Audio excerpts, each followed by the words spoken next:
আমি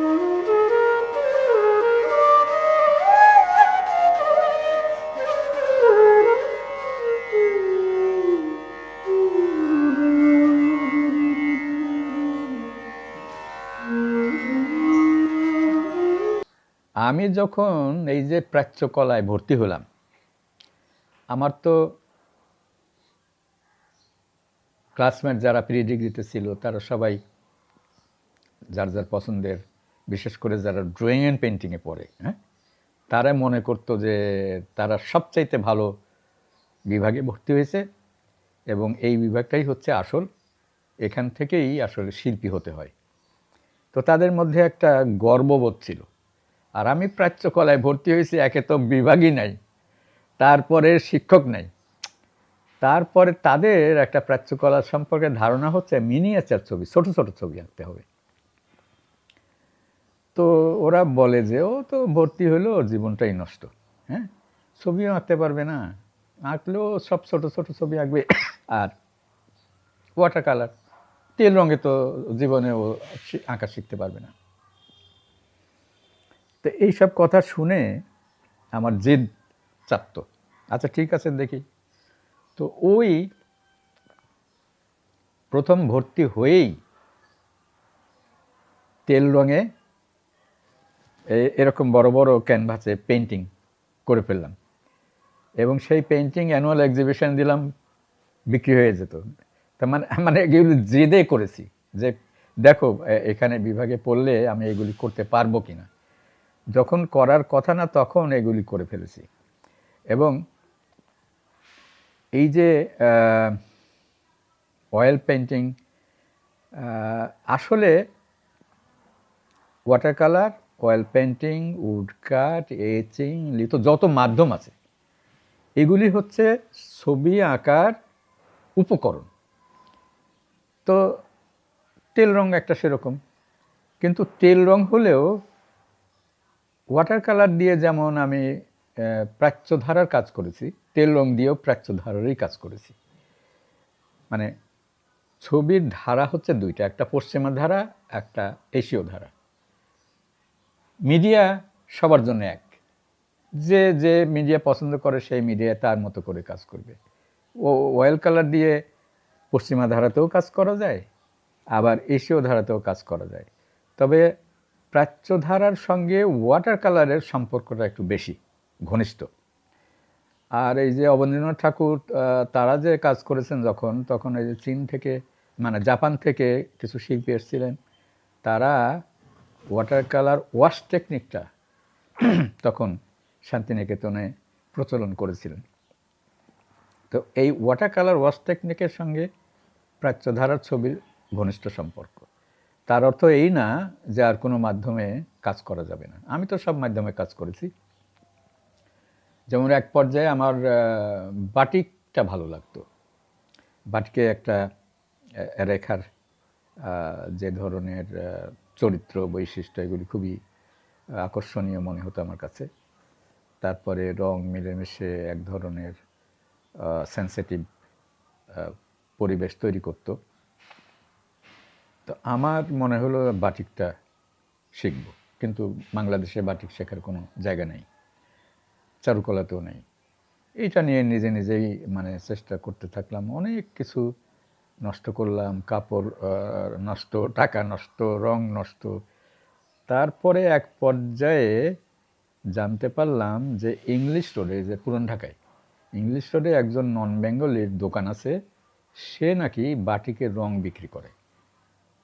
তো সেইখানে গিয়ে খুঁজে খুঁজে রঙের দোকান বের করলাম এবং তার কাছ থেকে রং কিনে এনে বাটিক শুরু করলাম। তখন থেকে মানে একটা সঠিকভাবে বাটিক কাজ করতে সক্ষম হলাম এবং এই বাটিক দিয়ে এক্সিবিশন করেছি বড় বড় বাটিক। নর্মালি আমরা দেখি এই যেমন ইন্দোনেশিয়ার বাটিক, এরা লুঙ্গি, জামা কাপড় এইগুলিতে করে। তো আমি সেই সব না করে পেইন্টিং করা যায় কিভাবে, সেই বাটিক মাধ্যমে আমি প্রাচ্যধারায় ফিগার পেইন্টিং করলাম। তো এইটা আমার বিভাগের, আমি তো তখন শিক্ষক হয়ে গেছি, আমার বিভাগের ছাত্রছাত্রীরা খুব পছন্দ করলো এবং এই বাটিক করে প্রথম যখন আমি এক্সিবিশনে দিলাম, অ্যানুয়াল এক্সিবিশনে, তখন কিন্তু সবারই আগ্রহ, কারণ এই ধরনের কাজ তো বাংলাদেশে আর কেউ করে নেই, আগে দেখেও নেই। আমাদের দেশে ইকবাল নামে একজন শিল্পী ছিলেন, উনি বোধহয় কলকাতার থেকে বাটিকটা শিখছিলেন, কিন্তু উনিও ওই পেইন্টিং না, ওই নকশা টকশা জাতীয় কিছু কাজ করতেন। এবং আবেদিন স্যার যখন প্রদর্শনীর আয়োজন করতেন তখন উনি ওনার এই কাজগুলি দিতেন বাটিকের। মূলত ওনার কাজ দেখেই আমি আগ্রহী হই বাটিক করার জন্য। কিন্তু উনি যে কাজ করেন, ওনার কাছে আমি বললাম যে কিভাবে করে আমাকে একটু শেখান, উনি শেখান নাই। যে কারণে আমাকে নিজে নিজে এত কষ্ট করে ভুল টুল করে তারপরে অর্থনৈতিক বিষয়ে অনেক লস টস দিয়ে অনেক দিন ধরে চেষ্টা করে করে শিখতে হয়েছে, রপ্ত করতে হয়েছে বিষয়টা। তো এই বাটিকটাও নিজে নিজে শেখা এবং বাটিক মাধ্যমে প্রাচ্যকলার যে ধারাটা আছে সেই ধারায় প্রচুর কাজ করেছি। তারপরে উড কাট করলাম এক সময়। তো উড কাটটা শিখলাম কিভাবে, ওই যে প্রি ডিগ্রিতে যখন পড়তাম তখন প্রত্যেকটা মানে স্টুডেন্টরা তো প্রথমে এসে ভর্তি হলো প্রি ডিগ্রি পড়ছে, কিন্তু আমাদের এখানে যে 7টা বিভাগ আছে, এই বিভাগে কোন কোন বিভাগে কী ধরনের কাজ হয় এইটা জানান দেওয়ার জন্যে সাবসিডিয়ারি নামে একটা সাবজেক্ট ছিল। মানে প্রত্যেক বিভাগেই সাবসিডিয়ারি সাবজেক্ট হিসেবে পুরো বছরে বোধহয় একটা কিংবা 2টা ক্লাস করতে হতো। তো এই রকম ওই সাবচিত্র বিভাগে উড কাটটা এরকম ছোট ছোট কিভাবে কাঠ কাটতে হয়, কিভাবে কাঠের উপরে মানে ব্লক তৈরির পরে রং দিতে হয়, সেই রং দেওয়ার পরে মানে কাগজের উপর কিভাবে প্রিন্ট নিতে হয়, এই মানে প্রাথমিক পর্যায়ের যে শিক্ষাটা এইটা শিখেছিলাম। সেই থেকে উডকাটের প্রতি একটু আগ্রহ। এরপরে 1973 সালে চাকরিতে ঢুকলাম। 6 মাস যেতে না যেতে ভারত সরকার প্রথম বাংলাদেশি স্কলারদের জন্যে স্কলারশিপ ঘোষণা করলো। তা আমি দরখাস্ত করলাম, স্কলারশিপ পেয়ে গেলাম শান্তিনিকেতনে। তো শান্তিনিকেতনে ইন্ডিয়ান এমবেসি, আমাদের বাংলাদেশে তখন যে কর্মকর্তারা ছিলেন তারা শান্তিনিকেতনে ভর্তি করে দিলেন জয়নুল আবেদিন স্যারের পরামর্শে। তিনি আমাকে বলছিলেন যে ওইখানে সোমনাথ আছেন, তুমি ওনার কাছে কাজ শিখে আসো, তোমার কাজে লাগবে। তো ওইখানে গিয়ে আমার এটা মাস্টার ডিগ্রি ছিল স্কলারশিপটা, কিন্তু ওইখানে শান্তিনিকেতনের তখন মাস্টার ডিগ্রি কোর্স ছিল না, ওখানে ছিল পোস্ট ডিপ্লোমা। আর আরেকটা কোর্স ছিল, সেটা হলো বিদেশি স্টুডেন্টদের জন্যে ফরেন ক্যাজুয়াল কোর্স, এইরকম একটা নামে কোর্স ছিল। তো আমাকে এটা আবার 1 বছরের কোর্স, আমার স্কলারশিপ আবার 2 বছর। তো 1 বছর 1 বছর করে 2 বছর পড়তে হয়েছে আমাকে। প্রথম 1 বছর পেইন্টিংয়ে পড়েছি, পরের বছর সোমনাথরের প্রিন্ট মেকিং বিভাগে। তো দেশে ফিরলাম 75 সালে। ফিরে ভাবলাম যে প্রিন্ট মেকিংয়ের যে কাজ শিখলাম সেটা যদি দেশে এসে না করি তাহলে তো আমার শেখাটাই ব্যর্থ হয়ে যাবে। পরে ভাবলাম যে প্রিন্ট মেকিংয়ের তো অনেক মাধ্যম আছে, এচিং আছে, লিথো আছে, উডকাট আছে, ড্রাই পয়েন্ট আছে, এরকম অনেকগুলি মাধ্যম আছে যেগুলির কোনোটাই মানে ব্যক্তিগতভাবে করা সম্ভব না, একমাত্র উডকাটটা সম্ভব এটা ভাবলাম। কারণ প্লাইউড যেখানে সেখানে কিনতে পাওয়া যায় সস্তা, ঘরে বসে এটা কাটাও যায়, ঘরে বসে প্রিন্টও নেওয়া যায়। তো সুতরাং আমি সিদ্ধান্ত নিলাম যে তাহলে উডকাট মাধ্যমেই কাজ করি। কিন্তু কথা হলো যে উডকাট তো আমি যেটুকু শিখেছি সেটা এই ছোট্ট ব্ল্যাক অ্যান্ড হোয়াইটে প্রিন্ট নেওয়া, প্রাচ্যকলা কি বলে আমাদের প্রিন্ট মেকিং বিভাগ থেকে যখন প্রি ডিগ্রিতে পড়তাম। কিন্তু বড় প্রিন্ট যদি আমাকে করতে হয় তাহলে তো মানে এটা প্রিন্টের প্লেটে উঠে উডেন প্লেট যে তৈরি করলাম তার উপরে কালার দেওয়ার পরে ওর উপরে যে কাগজটা বসানো হয় এই কাগজে চামচ আছে না, ছোট চামচ, চায়ের চামচ, এই চামচ কিংবা একটু বড় কাগজের উপরে ঘষে ঘষে ঘষে ঘষে ঘষে ঘষে তারপরে ওই কাঠের উপরের রঙটা কাগজে ট্রান্সফার করাতে হয়। কিন্তু যেখানে একটু বেশি ঘষা লাগবে সেখানে একটু কালারটা ডিপ হবে, যেখানে কম ঘষা লাগবে রঙটা কম লাগবে, মানে প্রিন্ট যা হবে ইভেন হবে না, সর্বত্র সমানভাবে কালারটা বসবে না। এই যে একটা সমস্যা ছিল বড় প্রিন্ট করতে গেলে। তো তখন ভাবছিলাম যে তাইলে একটা মেশিন তৈরি করতে হবে, যে মেশিনে বড় বড় প্রিন্ট করা যাবে।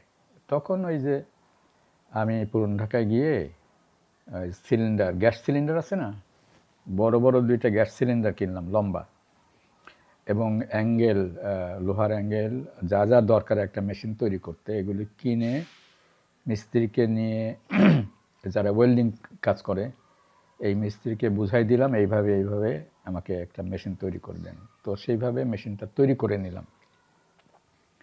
এই তখন থেকে উডকাট শুরু করলাম। এই উডকাটটাও আবার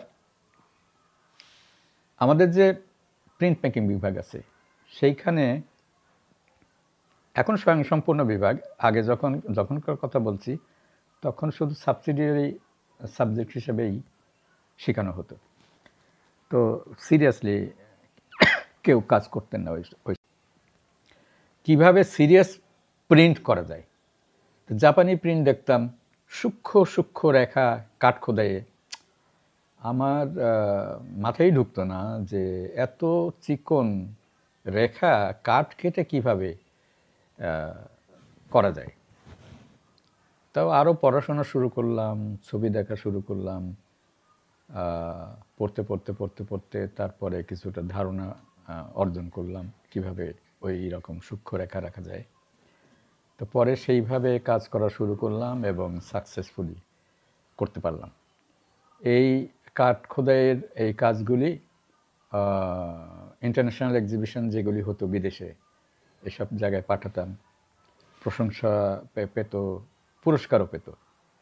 এই যে আমি প্রথমে চাকরিতে ঢোকার পরে জিগাতলায় বাসা নিয়েছিলাম এবং আমার প্রিন্ট মেশিনটাও এই বাসাতেই ছিল।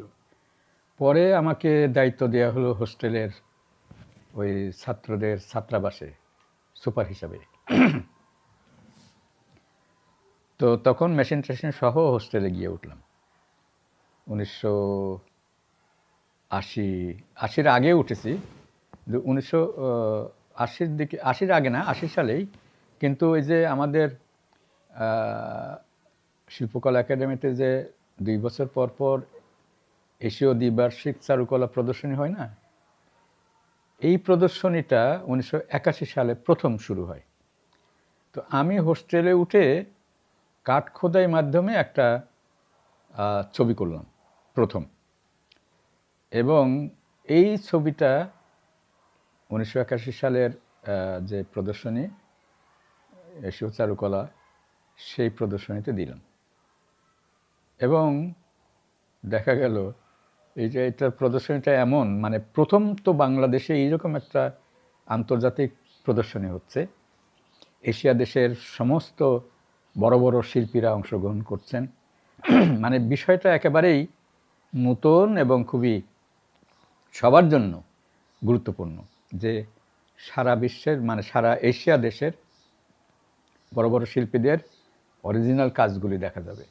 এবং এই যে প্রতিযোগিতা, পুরস্কার পাওয়া, এগুলিতে একটা প্রতিযোগিতারও মানে সুযোগ তৈরি হবে, কারণ বিদেশিদের সাথে প্রতিযোগিতা করে পুরস্কার অর্জন করতে হবে, মানে সবাই কাজের প্রতি আগ্রহী হবে, এরকম একটা মানে ধারণা, এরকম একটা মানে কি বলে অনুভূতি সবার মধ্যে কাজ করছিল ওই সময়। আর প্রথম এশীয় চারুকলা প্রদর্শনী পুরাই যে এয়ারপোর্ট থেকে শুরু করে পুরো ঢাকা শহর মানে উৎসব মুখর করে সাজানো হয়েছিল, দেখেই বোঝা যাচ্ছে যে দেশে একটা কিছু ঘটছে। তো সেই প্রদর্শনী উদ্বোধন করেছিলেন শহীদ প্রেসিডেন্ট জিয়াউর রহমান। এবং প্রদর্শনীর আয়োজনও তিনিই করেছিলেন। কারণ তিনি যখন বিদেশে যেতেন তিনি কিন্তু ওই যে আর্ট গ্যালারি, মিউজিয়াম এইগুলি পরিদর্শন করতেন এবং বিদেশি চিত্রকর্মগুলি দেখতেন। তার খুবই ভালো লাগতো এবং তিনি ভাবতেন যে আমার দেশের শিল্পীদের যদি এই রকম ছবি আঁকতে হয়, ছবি আঁকার ক্ষেত্রে উন্নতি করতে হয়, তাহলে বিদেশি অরিজিনাল ছবি আমাদের দেশে শিল্পীদেরকে দেখানো লাগবে।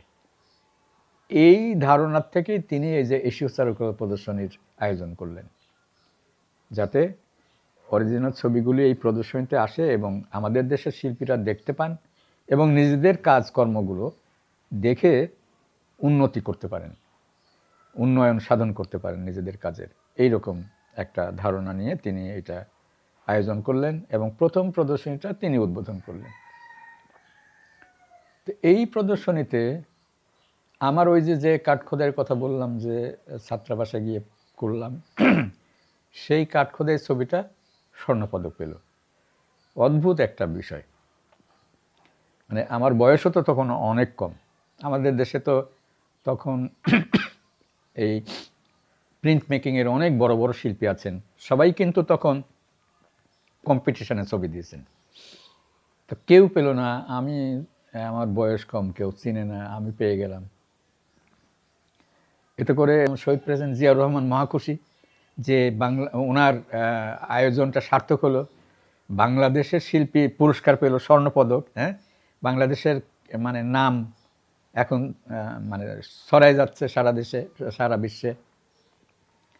প্রচণ্ড রকমের খুশি হলেন উনি এবং ওনার হাত থেকে আমি যখন স্বর্ণপদক নিতে গেলাম, মানে অডিটোরিয়ামে এতই যে হাততালি, থামছে না আর। উনি প্রেসিডেন্ট আমার হাত ধরে রেখেছেন, এক হাতে পদক, তো টেলিভিশন, পত্রিকা সবাই ছবি তুলছে অনবরত। এইরকম একটা সুন্দর পরিবেশে পুরস্কারটা আমি নিলাম। সেই থেকে এই যে কাঠখোদাই, এখন পর্যন্ত সেই কাজটা আমি অব্যাহত রেখেছি।